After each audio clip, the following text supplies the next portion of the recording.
I'm sitting here now, in the quiet of my own apartment, staring at the cavernous space in my closet where her clothes used to be. The lingering scent of her perfume, something with vanilla and sandalwood, has finally faded, replaced by the sterile scent of lemon cleaner. It's better this way, cleaner, but silence has a way of inviting ghosts, and tonight, hers is particularly vivid. I trace the rim of my whiskey glass and wonder, for the thousandth time, how I could have been so blind. It all started at a house party, the kind I usually avoid. My best friend and colleague, Leo, had just moved into a new condo and was throwing a housewarming party that felt more like a corporate mixer. I wasn't planning to stay long. Large social gatherings have never been my thing. I'm a programmer, more comfortable with the clean logic of code than the messy syntax of human interaction. But then, she walked in. Then Serafina walked in. I still remember exactly what she was wearing. A deep emerald dress that seemed to shift color in the dim light, making her vibrant blue eyes stand out even more. Blonde hair cascaded over her shoulders, and she possessed a smile that didn't just light up the room, it rewired the entire electrical grid. She moved with a kind of effortless grace, a confidence I'd always admired from a safe distance, but never dared to emulate. Our eyes met across the crowded living room, and for a split second, the noise of the party faded into a low hum. It felt electric, a cliché I would have scoffed at just a moment before. Later, as I was awkwardly nursing a beer in the corner, she materialized beside me. "You must be Caleb," she said, her voice a melody that cut through the bass of the music. "Leo told me about the coding genius who keeps saving their projects." I nearly choked on my drink. Leo has a serious exaggeration problem. I just fix bugs. Serafina laughed, a sound that was both musical and genuine. "Don't sell yourself short. Building things that work in this broken world is practically a superpower." She clinked her glass against mine. "So, what's your origin story, superhero?" That night, we talked for hours. It was as if she had peeled back the layers of my introverted personality with a surgeon's precision. I learned she worked in marketing for a tech startup, specializing in brand development. She spoke with a fiery passion about her work, her ambitions, and she had this incredible way of making you feel like you were the most interesting person in the world when she focused her attention on you. By the time the party wound down, I had told her things I rarely shared with anyone about my parents' divorce when I was 12, my quiet dream of eventually starting my own company, even my embarrassing college band phase. "You'll have to play for me sometime," she teased, entering her number into my phone. I have a weakness for musically inclined tech guys. I texted her the next morning, my heart hammering with a familiar blend of hope and impending disappointment. Beautiful, charismatic women like Serafina didn't usually go for guys like me, but she responded immediately, suggesting coffee that weekend. One coffee date turned into dinner. Dinner turned into a whole weekend spent exploring the city together, and before I knew it, we were officially a couple. The first 6 months were intoxicating. Sarah was spontaneous in ways I'd never been. She'd surprise me with weekend getaways to charming little towns I'd never heard of, drag me to avant-garde art exhibitions I wouldn't have considered, and introduce me to a whole new social scene. My previously predictable life work, gym, takeout, repeat, became a whirlwind of new experiences. Even my coworkers noticed the change. "Whatever she's doing, it's working for you," Leo commented one day at lunch. "You're actually smiling at work. It's freaking people out." I was happy, genuinely, deeply happy. I felt seen, understood, and loved in a way I hadn't thought possible. Serafina was my missing piece, the vibrant color that my black and white world desperately needed. I was so caught up in the brilliant light she cast that I didn't notice the shadows forming just beneath the surface. The first 6 months were paradise. I thought I had found the perfect partner, the perfect life. But paradise is a fragile construct. One phone call was all it took for the velvet curtain to fall, revealing the stark and calculated stage set behind it. That was when her play began. I was at my desk, deep in a complex debugging session, when my phone buzzed. It was Sarah. I answered with a smile, expecting to hear her cheerful voice, making plans for dinner. Instead, I was met with a choked sob. "They let me go," she wept, her voice thick with tears. "Budget cuts. They said they're downsizing the whole marketing department." My focus on the code shattered. "What? Sarah? I'm so sorry. Where are you?" "At my apartment," she cried. "I gave everything to that company, Caleb. Nights, weekends, holidays, and they just threw me away like I was nothing." "I'm coming over," I said, already shutting down my computer. I left work immediately and found her exactly as I'd imagined, curled up on her sofa, surrounded by tissues, a half-empty bottle of wine on the coffee table. She collapsed into my arms, her body trembling with grief. I held her close, murmuring reassurances, telling her any company would be lucky to have her, that she'd find something better, that everything would be okay. That's not even the worst part, she continued, pulling back to look at me, her blue eyes shimmering with fresh tears. My lease is up next month. I can't afford to renew it without a job, not in this market. The words left my mouth before I'd even fully processed them. Move in with me. Her eyes widened. What? Move in with me, I repeated, more confident now. It makes perfect sense.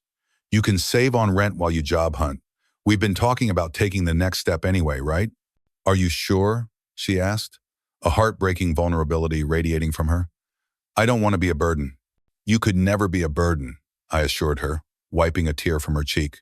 We're a team now. The look of pure relief and gratitude that washed over her face made me feel 10 feet tall. Here was this incredible woman who could have anyone, and she was looking at me like I had just saved her life. It was a potent, intoxicating feeling. That weekend, we moved her essentials into my one-bedroom apartment.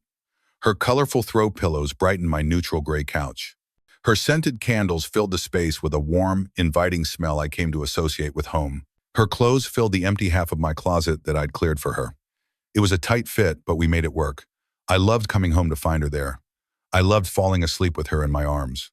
I've already updated my resume, she told me that first night, snuggled against me in bed.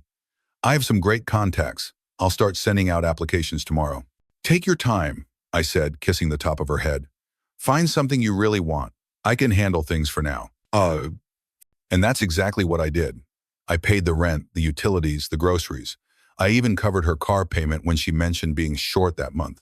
I didn't mind. I had the means, and I wanted to help. Besides, it was temporary. Sarah was talented and well-connected. She'd find something soon. The first red flags appeared about 3 weeks after she moved in, but they were so subtle, so easy to dismiss. I came home early from work one afternoon, excited to surprise her with takeout from her favorite Thai place, only to find the apartment empty. Her laptop was open on the coffee table, and I couldn't help but notice the screen. It wasn't displaying job listings or a polished resume, but a shopping cart on an expensive boutique's website, filled with items totaling over $1,000. When she came home an hour later, carrying shopping bags from those very stores, I felt a flicker of unease. How's the job search going? I asked casually over dinner. Exhausting, she sighed dramatically. I spent all day sending out applications. Nothing promising yet, but I have a networking lunch tomorrow with a former colleague who might have some leads. I nodded, choosing not to mention what I'd seen. Maybe she just needed a short break from the soul-crushing task of job hunting. Everyone deserves some downtime, right? But days turned into weeks. The networking lunches and coffee meetings rarely seemed to produce actual interviews. When I gently inquired, Sarah would become defensive. Do you have any idea how hard it is to put yourself out there every day just to be rejected? She snapped once.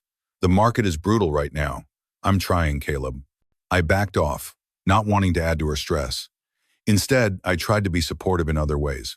But the nagging feeling in my stomach had taken root, a feeling I couldn't quite shake. I was so focused on being her hero that I failed to see I was becoming her safety net. And then, her bank account. Doubt is a patient predator. It doesn't strike all at once. It stalks you, circling in the periphery of your thoughts, waiting for a moment of weakness. For months, I pushed it away, convincing myself I was being paranoid, unsupportive. I loved Serafina, and love required trust. But trust, I was beginning to learn, couldn't survive without a foundation of truth. And the foundation of our life together was cracking. Her routine had settled into a comfortable, unproductive rhythm. She'd sleep in until mid-morning, spend hours on her phone scrolling through social media, then head out for her networking coffees. Evenings, especially on weekends, were reserved for her friends, a rotating cast of women I rarely met. It's just the girls, she'd say, applying a fresh coat of lipstick in our bathroom mirror. We're going to blow off some steam at happy hour. Happy hour often stretched into the early morning hours. I'd wake up at 2 a.m. to find her side of the bed empty, only to receive a text a few minutes later. Staying at Amber's, too late to drive. See you tomorrow, XOXO. I tried not to let jealousy or suspicion creep in. She was going through a tough time.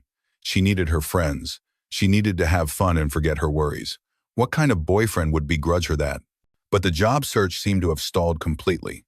3 months after moving in, she barely mentioned it anymore. One night, after Sarah had gone out, I sat alone in our apartment, staring at the mounting bills on my desk. My savings account, once healthy, was dwindling. The credit card balance I'd always paid in full each month was now carrying over.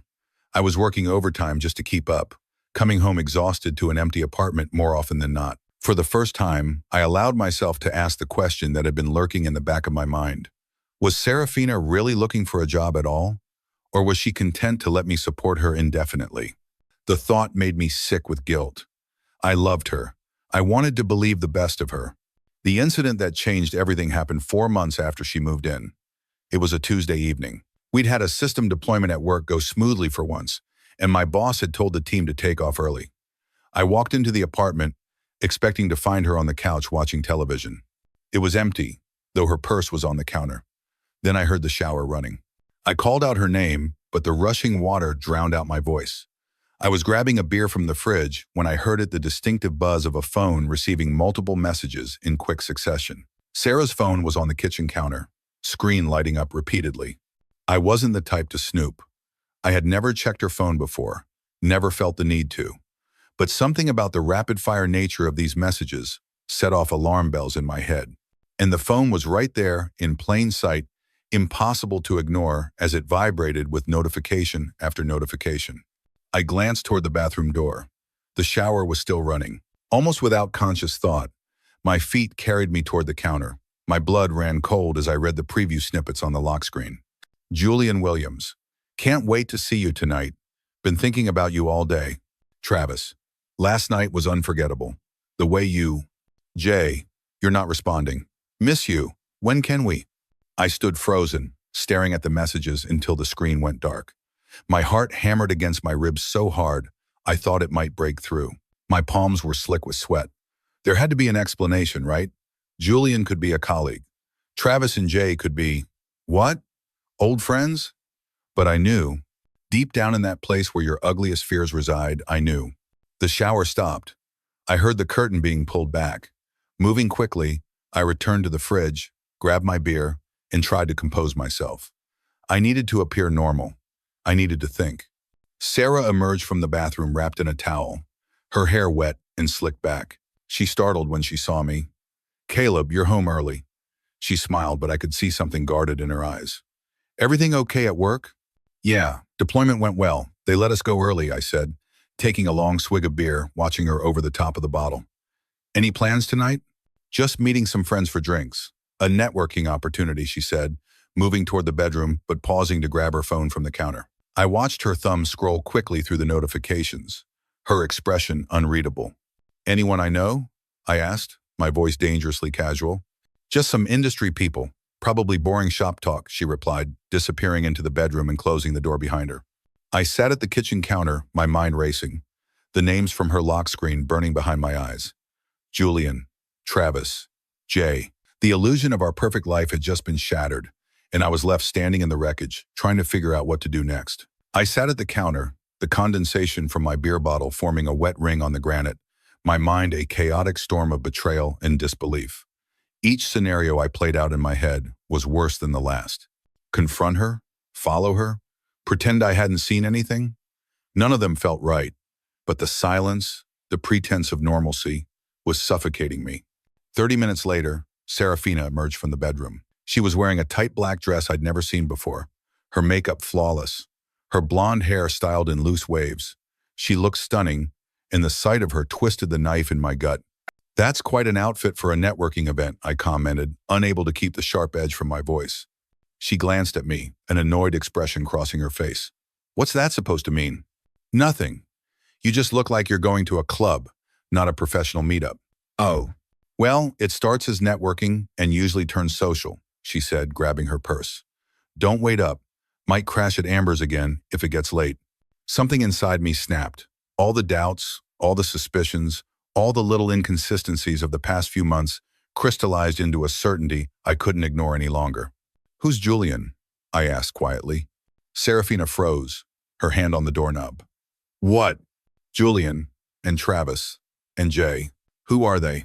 She turned slowly, her expression morphing from shock to pure anger. You went through my phone? Are you serious right now, Caleb? I didn't go through your phone. The messages were popping up on your lock screen while you were in the shower. So you were spying on my notifications? That's a violation of my privacy. Her voice rose, immediately taking the offensive position. Don't turn this around on me, I said, standing up, my own voice rising to match hers. Those weren't messages from girlfriends or colleagues. Can't wait to see you tonight. Last night was unforgettable. What am I supposed to think? Serafina rolled her eyes dramatically. They're just guys I know, friends. You're being ridiculously jealous right now. Friends don't talk to each other like that, Sarah. Not unless they're more than friends. Oh my God, you are so insecure. She threw her hands up in exasperation. Yes, they're guys who are interested in me. So what? I'm allowed to have male friends. The question came out before I could stop it. Direct and unavoidable. Are you sleeping with them? A cold, calculating smile spread across her face. In that moment, I saw a side of her I'd never witnessed before. It was cruel. What if I am?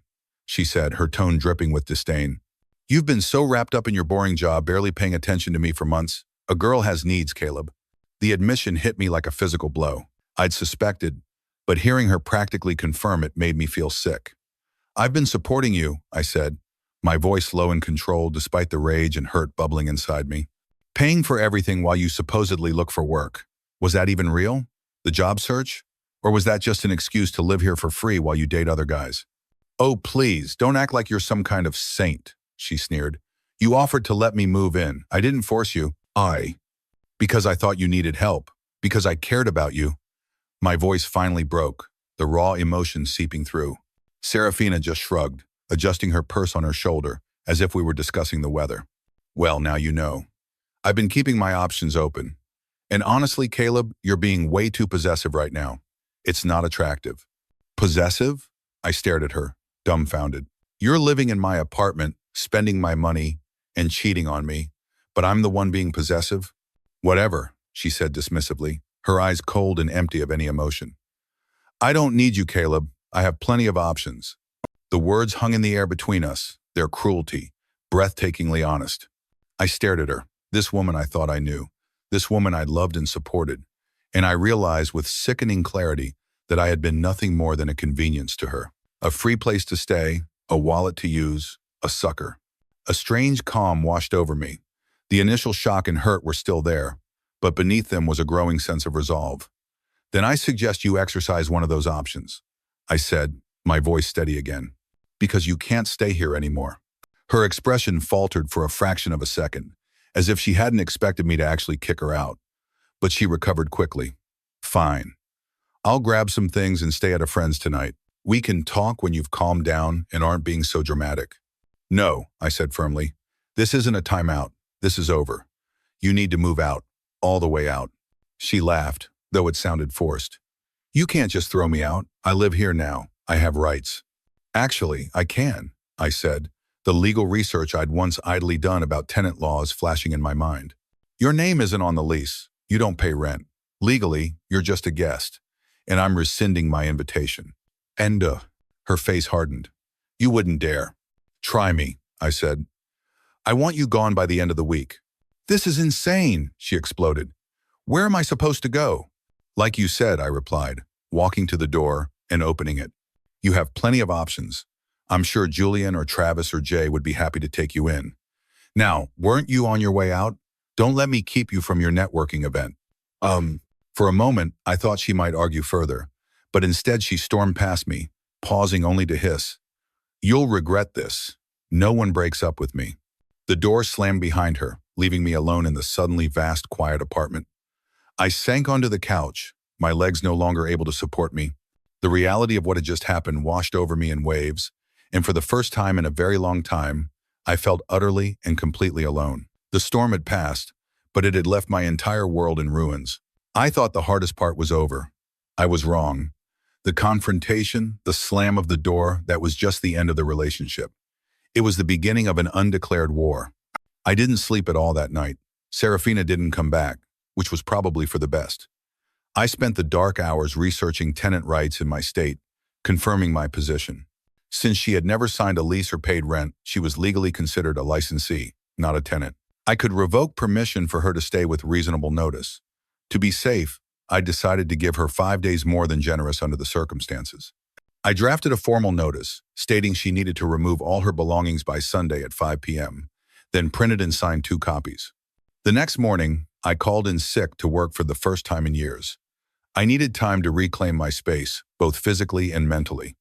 Around noon, my phone buzzed with a text from her. "We need to talk. I'm coming by after work." I didn't respond. There was nothing left to say. Instead, I started taking inventory of everything she had brought into the apartment. It was more than I had realized.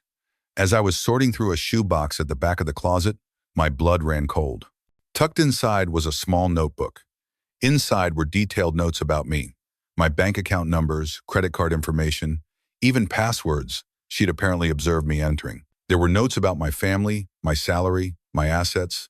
The final, chilling page was titled Potential Sponsors, with a list of men's names Julian, Travis, and Jay, among them along with notes about their jobs and financial situations.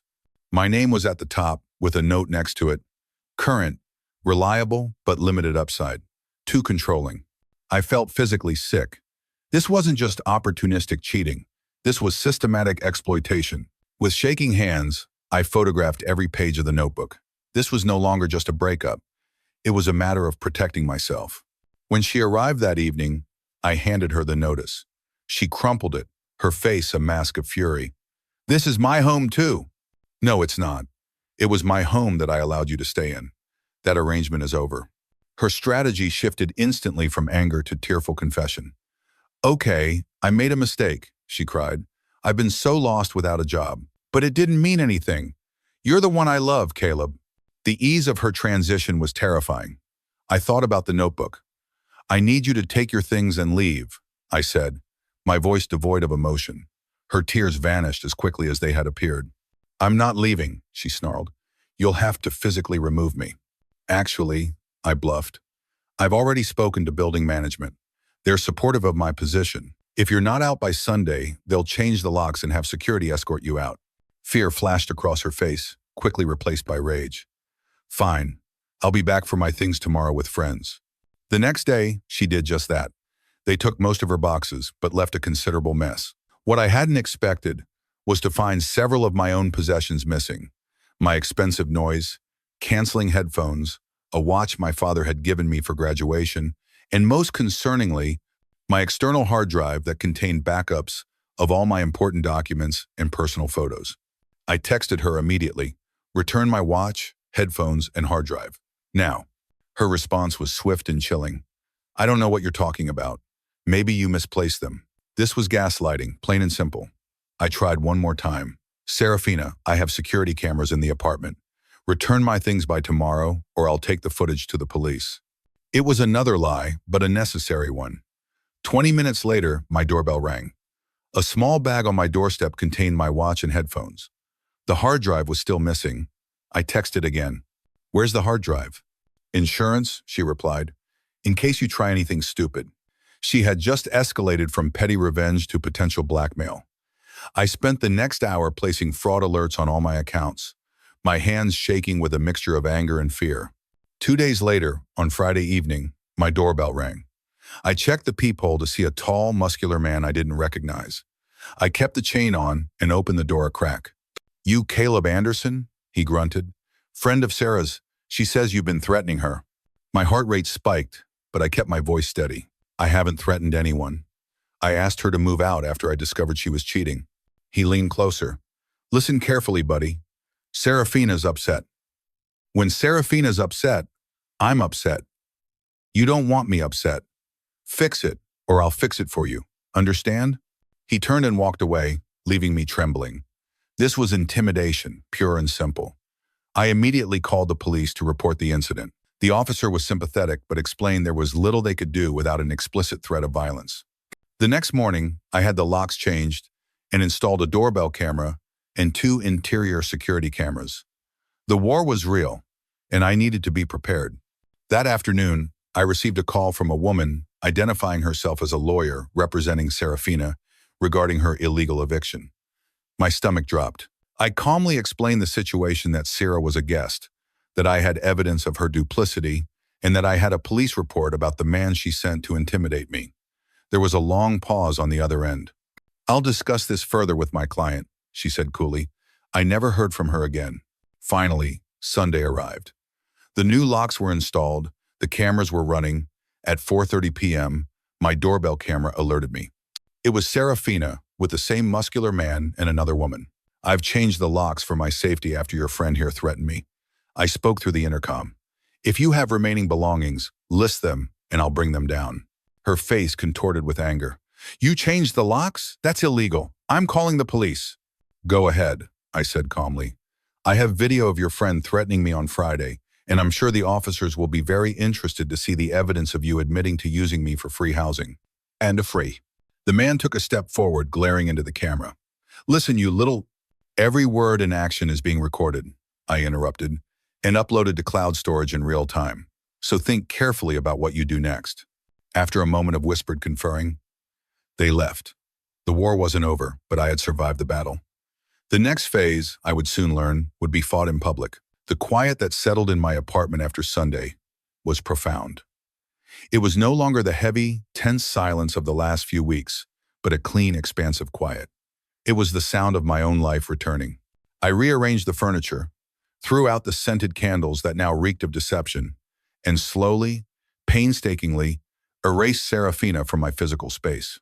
I thought, naively, that the worst was behind me. I woke the next morning to dozens of notifications. Overnight, Serafina had launched a full-scale social media assault. She posted tearful, artfully lit videos claiming I was emotionally abusive, that I had thrown her out on the street without warning and stolen her precious belongings. She tagged mutual friends, my workplace, even my sister. My first instinct was pure panic. Would people believe her? Could this affect my job? But as I scrolled through the comments, I saw something unexpected. While some offered her blind sympathy, many people were questioning her story. Friends who knew my character were openly skeptical.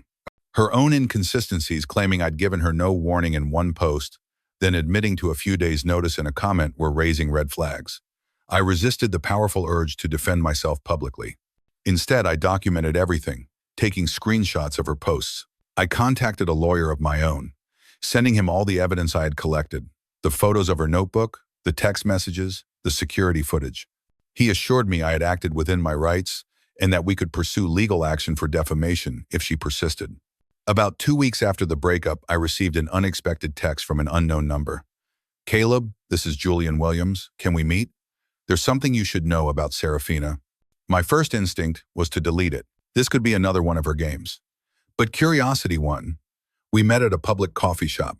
Julian was a well-dressed man in his mid-30s, who looked genuinely ashamed.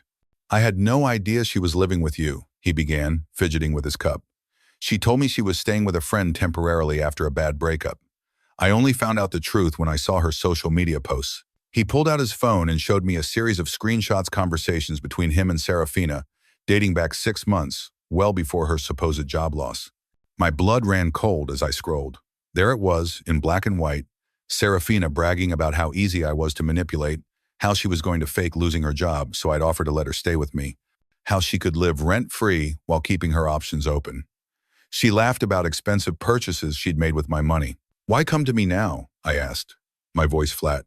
He looked down at his hands. "Because I looked into you. You seem like a decent guy who got caught in her web, and she doesn't handle rejection well. I was worried about what she might do next." The screenshots provided yet more evidence of her calculated manipulation, which I promptly forwarded to my lawyer. As the weeks passed, life gradually returned to a new normal. Her social media campaign backfired when several other men came forward with similar stories. She eventually deleted her accounts and, according to mutual acquaintances, moved to another city. The hard drive never reappeared, but I had taken every precaution to protect my identity. Then, exactly 1 month after she moved out, my doorbell camera activated at 2 a.m. I checked the feed on my phone. My heart stopped. It was Serafina, standing in the hallway, swaying slightly, clearly intoxicated. She looked nothing like the polished, confident woman I'd known. Her hair was disheveled, her makeup smeared, and she was wearing what looked like pajama pants and a wrinkled t-shirt. "Caleb?" Her voice crackled through the speaker, small and desperate. "Are you there? Please, I just need to talk to you." I hesitated, my finger hovering over the intercom button. "It's 2 in the morning, Sarah. Go home." Please," she begged, her voice breaking into a sob. "I have nowhere else to go. All my friends have abandoned me. My new roommate kicked me out. I've been sleeping in my car." She began to cry in earnest. "I made a huge mistake. I see that now." Of course she did. Now that her support system had collapsed, now that her options had run out, she was back at my door, expecting me to rescue her again. Classic Serafina, only sorry when there were consequences for her. "I'm not letting you in," I said firmly. "Not tonight. Not ever." "Caleb, please. I still love you. I'll get a job, a real one this time. I'll pay rent, I'll go to therapy. Whatever you want. Just don't leave me out here alone." For a brief, flickering moment, I felt a twinge of pity. The woman on the camera looked so broken, so genuinely distressed. But then I remembered the cold, calculating look in her eyes when she'd said, "I have plenty of options." I remembered the notebook with its methodical inventory of my assets. I remembered the missing hard drive, the man at my door, the public humiliation she had tried to inflict upon me. The pity vanished, replaced by a cold, hard resolve. This wasn't a cry for help. It was one last attempt at manipulation. "You made your choice, Serafina," I said, my voice steady and clear, "and I've made mine. Don't come back here again." I turned off the intercom, ignoring her continued pleas that grew more desperate, then angry, then threatening, before finally fading away into whimpers. I watched the camera feed one last time to see her turn, shoulders slumped in defeat, and disappear down the hallway. I leaned back on my couch, the silence of the apartment wrapping around me like a blanket. The ghost was gone. The space was finally, truly, my own. The door to that chapter of my life was not just closed, it was locked, bolted, and sealed for good. And for the first time in a long time, I felt completely and utterly free.